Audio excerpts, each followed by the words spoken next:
Pour les salariés d'Alstom, c'est une nouvelle fois une restructuration, après toutes celles qu'ils ont vécues par le passé.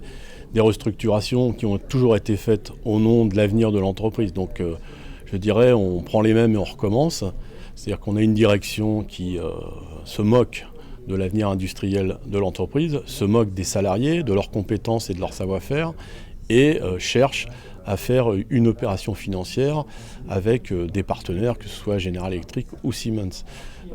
Alstom, c'est une nouvelle fois le symbole de ce qui ne va pas dans l'industrie en France, c'est-à-dire le tout financier. Il faut rappeler que les actionnaires ont touché 1,5 milliard d'euros de dividendes ces 5 dernières années.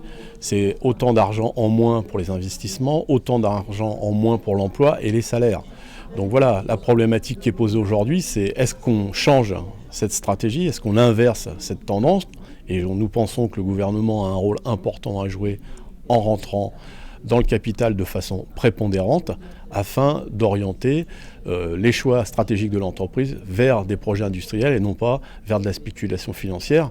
Il faut rappeler que les clients d'Alstom, c'est pour plus de 50% des entreprises publiques comme la SNCF et l'énergie, et donc ça donne tout son sens à un projet d'entrée majoritaire dans le capital d'Alstom de la part de l'État pour défendre l'emploi, pour le développer, pour défendre des projets hautement technologiques, que ce soit dans le nucléaire, l'éolien ou même dans les transports avec le TGV ou les tramways.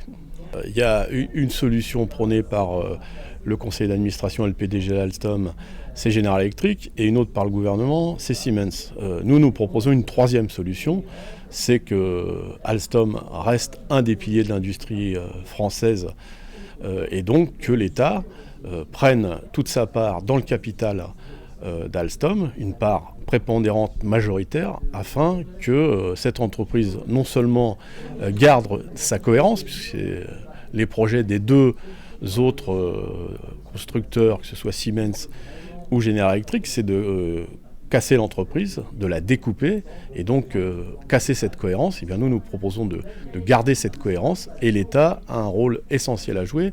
C'est d'autant plus essentiel dans la période où on parle de questions d'emploi, de questions sociales, de questions industrielles. Ben là, on dit chiche au gouvernement, faites d'Alstom un exemple de ce que peut être le redéveloppement de l'industrie en France. Le choix qu'auraient les salariés d'Alstom, c'est de choisir entre les Allemands et les Américains, une solution qui serait moins pire que l'autre. La solution du moins pire dans ce pays, elle a malheureusement conduit les grands groupes, et on l'a vu historiquement, des grands groupes industriels, à la faillite. Voilà.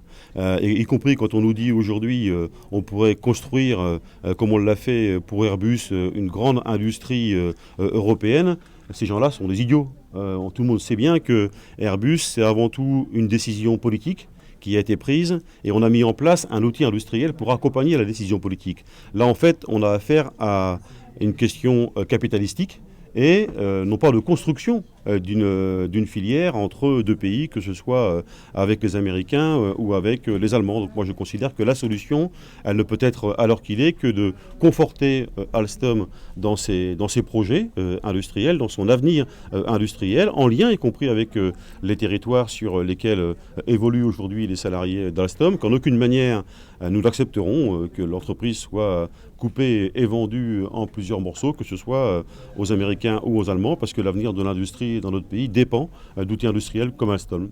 Les syndicats vont se réunir, il y a déjà une initiative demain sur le site de Saint-Ouen où on appelle les salariés à se mobiliser, et évidemment nous mettrons tout en œuvre pour que les salariés puissent se mobiliser, pour qu'on travaille autour d'un vrai projet, et on essaiera de le faire dans l'unité syndicale. On pense que c'est réalisable sur des questions aussi importantes. J'ai entendu le secrétaire général de Force ouvrière qui proposait aussi la nationalisation de l'entreprise. Je pense qu'on peut se rejoindre dans l'intérêt des salariés sur des mobilisations importantes et porter des projets d'avenir.